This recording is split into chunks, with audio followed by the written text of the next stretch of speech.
अस्सलामु अलैकुम वरहमतुल्लाहि वबरकातुहू। फ्रेंड्स, कैसे हैं आप सभी। आज के इस क्लास में हम लोग पार्ट 2 यानी कि हिस्सा नसर की जो क्लास चल रही हैं तो उनका आज पार्ट 2 में आपको पढ़ाऊंगा। और आप अगर पार्ट 1 नहीं देखे हैं तो डिस्क्रिप्शन चेक कर लेंगे, आपको पार्ट 1 का लिंक मिल जाएगा। तो बिहार डीएलएड एंट्रेंस एग्जाम 2025 के लिए ये दोनों क्लास आपके लिए बहुत ही ज्यादा जरूरी है। आप इसको लाजमी समझें और पूरा वीडियो को जरूर देखें। तो आइए अगला क्वेश्चन की ओर हम लोग बढ़ते हैं। और 25 तक तो मैंने पढ़ा दिया था और क्वेश्चन नंबर 26 से आगे की ओर हम लोग बढ़ते हैं। यहाँ देखिए कि क्वेश्चन नंबर 26 क्या कह रहा है कि अब्दुल मुगनी की पैदाइश कब हुई है। यानी कि अब्दुल मुगनी, जो कि मैंने आपको बताया था कि ये बहुत ही बड़े शख्सियत हैं, बहुत बड़े आलिम हैं। तो अब्दुल मुगनी की जो पैदाइश हुई है वो कब हुई है। तो दोस्तों, अब्दुल मुगनी की पैदाइश की बात किया जाए तो उनका ऑप्शन नंबर जो है कि आपका 1934 हो जाएगा, बिल्कुल परफेक्ट, 3 हो जाएगा राइट। अगला देखिए क्वेश्चन अगला क्या कर रहा है कि लुत्फुर रहमान के वालिदा का नाम बताइए कि लुत्फुर रहमान के वालिद का नाम क्या था, उनके अब्बू जी का नाम क्या था।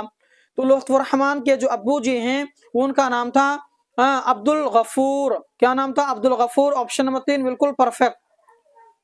अगला क्वेश्चन की ओर हम लोग बढ़ेंगे। अगला क्वेश्चन है कि ड्रामा के तकमील का लाजिमी आंसर क्या है। आंसर यहाँ पर टाइपिंग मिस्टेक है, आंसर होगा यहाँ पर, ठीक है। तो दोस्तों, ड्रामा की तकमील का लाजिमी आंसर है आपका ऑप्शन नंबर यहाँ पर हो जाएगा परफेक्ट 2, यानी कि स्टेज। ये आपके ड्रामा की तकमील का लाजिमी आंसर है। अगला क्वेश्चन देखिए। अगला क्वेश्चन है कि लुत्फुर रहमान की पैदाइश कब हुई है। अब उनके पैदाइश के बारे में बतानी है कि लुत्फुर रहमान के पैदाइश कब हुई है। तो दोस्तों 1941 इसका पैदाइश है। ऑप्शन नंबर 2 बिल्कुल परफेक्ट हो जाएगा, बाकी तीनों ऑप्शन गलत। अगला क्वेश्चन की ओर हम लोग बढ़ेंगे। अगला क्वेश्चन है कि नजीर अहमद ने किसकी तालीम के लिए नावल लिखे हैं। कि नजीर अहमद ने जो तालीम और तरबियत के लिए जो नावल लिखा है तो किसकी तालीम और तरबियत के लिए नावल लिखा है। तो दोस्तों, मैं आपको बताना चाहूंगा कि इसका ऑप्शन नंबर जो है कि 3 बिल्कुल राइट हो जाएगा, यानी कि बेटियों की तालीम के लिए उन्होंने क्या किया था, नावल लिखा था। बात क्लियर। अगला देखिए। अगला क्वेश्चन है कि नजीर अहमद का इंतकाल कब हुआ था। कि नजीर अहमद की जो मौत हुई थी, इंतकाल हुई थी, उनकी जो वफात हुआ था, कब हुआ था। तो नजीर अहमद की जो वफात है दोस्तों, मैं आपको बताना चाहूंगा कि इनकी इंतकाल जो है ऑप्शन नंबर 3 बिल्कुल राइट हो जाएगा, यानी कि 1910 ईस्वी में नजीर अहमद का इंतकाल हुआ था। अगला क्वेश्चन की ओर हम लोग बढ़ेंगे। अगला क्वेश्चन है कि रुकिए एक सेकेंड, नजीर अहमद की पैदाइश कब हुई है। तो नजीर अहमद की पैदाइश कब हुई है दोस्तों, ऑप्शन नंबर जो है कि 1836 होगा। इसका ऑप्शन नंबर 2 बिल्कुल परफेक्ट, ऑप्शन नंबर 2 बिल्कुल राइट। अगला देखिए, तौबतुन नसूह किसका नावल है, यानी कि तौबतुन नसूह जो है किसके द्वारा लिखा गया था। तौबतुन नसूह जो है ना, इसके बारे में आपको पता होनी चाहिए। तो ये तौबतुन नसूह है, ये किसके द्वारा लिखा गया है। डिप्टी नजीर, अब्दुल हलीम शरर, या फिर प्रेमचंद, या फिर हादी रसूआ। तो दोस्तों, मैं आपको बताना चाहूंगा कि तौबतुन नसूह जो है ये डिप्टी नजीर के द्वारा लिखा गया था। तो ऑप्शन नंबर 1 बिल्कुल राइट, यानी कि डिप्टी नजीर अहमद। अगला देखिए। अगला क्वेश्चन है कि मैंने वह अंदाज तहरीर इजाद किया है कि मरासिला को मकालमा बना दिया। मैंने वह अंदाज तहरीर इजाद किया है कि मरासिल को मकालमा बना दिया। ये कौल किसका है, ये किसने कहा है। तो दोस्तों, मैं आपको बता दूं कि ज़ौक़ ने, गालिब ने, सर सैयद ने, मौलाना आज़ाद ने।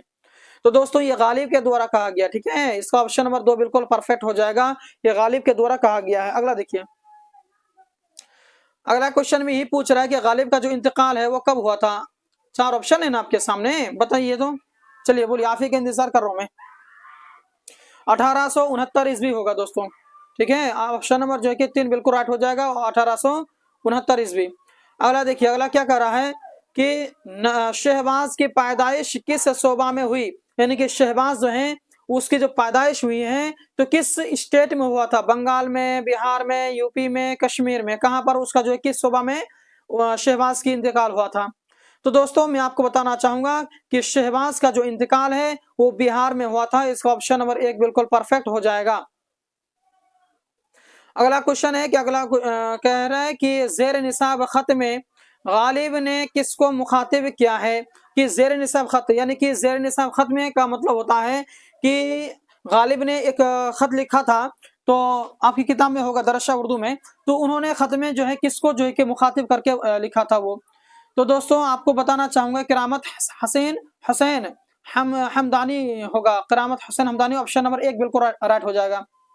अगला क्वेश्चन है कि शहबाज की पैदाइश कब हुई है, तो शहबाज की जो इंतकाल है वो कब हुआ था।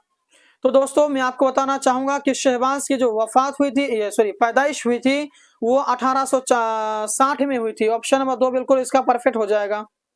बात क्लियर। अगला देखिए, अगला क्वेश्चन है कि शहबाज का इंतकाल कब हुआ था, शहबाज की मौत कब हुई थी, इंतकाल कब हुआ था। तो शहबाज का इंतकाल 1908 ईस्वी में हुआ था, 1908। इसका ऑप्शन नंबर 4 बिल्कुल परफेक्ट हो जाएगा। अगला देखिए, अगला क्वेश्चन है कि मेहदी आफादी यूपी के किस शहर में पैदा हुई है। मेहदी आफादी के बारे में आप जानते होंगे, तो ये जो है यूपी में पैदा हुए थे। तो यूपी के किस शहर में पैदा हुए थे। तो दोस्तों मैं आपको बताना चाहूंगा कि मेहदी आफादी जो है गोरखपुर में पैदा हुए थे, इसलिए इसका नाम के साथ जो है कि मेहदी गोरखपुरी ऐसा करके भी आता है। ठीक है, किस शहर में पैदा हुए थे, तो गोरखपुर में। अगला क्वेश्चन देखिए, अगला क्वेश्चन है कि मेहदी आफादी को उर्दू के अलावा और किस जबान में महारत हासिल थी। यानी कि मेहदी आफादी को तो उर्दू पसंद था ही, उस जबान में उसको तो महारत हासिल था ही, साथ साथ में उर्दू के अलावा किस जबान में उन्हें महारत हासिल थी। आपके सामने ऑप्शन है अरबी, अंग्रेजी, हिंदी, बांग्ला। तो दोस्तों इन्हें जो है अंग्रेजी में, उर्दू के साथ साथ में अंग्रेजी में जो है इन्हें महारत हासिल थी, इसीलिए ऑप्शन नंबर 2 इसका परफेक्ट हो जाएगा। अगला क्वेश्चन है कि मेहदी अफादी का असल नाम क्या था। मेहदी अफादी का जो असल नाम है, मुख्य नाम है, वो क्या था। ऑप्शन है कि सैयद मेहदी, मेहदी रिजवी, मेहदी हसन अनवार, मेहदी। तो मेहदी अफादी का जो असल नाम था मेहदी हसन था, इसका ऑप्शन नंबर 3 बिल्कुल परफेक्ट हो जाएगा। अगला क्वेश्चन है कि गालिब कब पैदा हुई है। गालिब की जो पैदाइश हुई है वो कब हुई है, गालिब की पैदाइश कब हुई है। मिर्जा गालिब की, ये सॉरी ऑप्शन है आपके सामने में। तो दोस्तों गालिब की जो पैदाइश हुई है वो 1797 में हुई है, इसका ऑप्शन नंबर जो है कि आपका 1 परफेक्ट हो जाएगा। अगला है कि मिर्जा गालिब की पैदाइश किस शहर में हुई थी।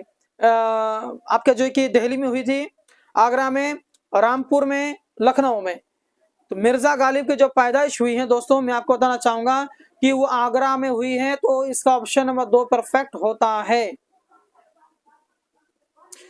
इन सभी के बारे में पिछले वर्ष जो है ना, मैं डीएलएड की तैयारी जब करा रहा था तो इसके बारे में भी मैं बताया था, फिर भी मैं दोबारा रिपीट करा रहा हूं ताकि इस वर्ष जो करने वाले हैं उनके लिए फायदा हो जाए।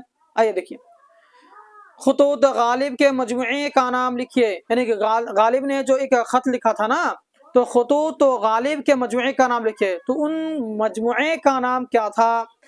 गुब्बार खातिर, मकातीब सर सैयद उर्दू मुअल्ला, मकातीब मेहदी।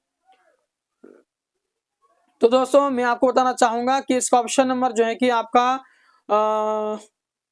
3 परफेक्ट हो जाएगा, यानी उर्दू मुअल्ला हो जाएगा। ठीक है, अगला देखिए, बेदी का इंतकाल कब हुआ था। बेदी का इंतकाल जो है आपको पूछ रहा है कि बेदी का इंतकाल कब हुआ था। दोस्तों मैं आपको बताना चाहूंगा कि बेदी का इंतकाल 1984 ईस्वी में हुआ था, इसका ऑप्शन नंबर 2 परफेक्ट हो जाएगा। आगे देखिए, अगला क्वेश्चन है कि बेदी के पहले अफसाना का नाम बताइए। यानी बेदी ने जो अफसाना लिख रहा था तो उन अफसाना में जो उसके जो पहला अफसाना है, उनकी जो पहली अफसाना है उनके बारे में आपको बताइए। तो बेगम का तोहफा, कफन, महारानी का तोहफा, जामुन का पेड़। तो बेदी के पहले अफसानों का नाम क्या है। तो दोस्तों इसका जो ऑप्शन नंबर जो है कि 3 बिल्कुल राइट हो जाएगा, यानी कि महारानी का तोहफा इनका पहले अफसानों का नाम है। ठीक है, अगला देखिए, अगला क्वेश्चन है कि बेदी से इंटरव्यू लेने वाले कौन है। यानी कि बेदी से इंटरव्यू लेने वाले कौन है, उनका जो इंटरव्यू लिया गया था तो कौन लिया था। असमत चगदाई या फिर क़रातुल ऐन हैदर, मुहसिना कदवाई, रशीदा बेगम। तो बेदी से इंटरव्यू लेने वाले कौन थे। तो दोस्तों असमत चगदाई थे, इसका ऑप्शन नंबर 1 परफेक्ट हो जाएगा। अगला क्वेश्चन है कि शामिल निसाब इंटरव्यू में किसका इंटरव्यू लिया गया। तो किसका इंटरव्यू लिया गया, तो अभी गुजरा है बात कि शामिल निसाब इंटरव्यू में किसका इंटरव्यू लिया गया।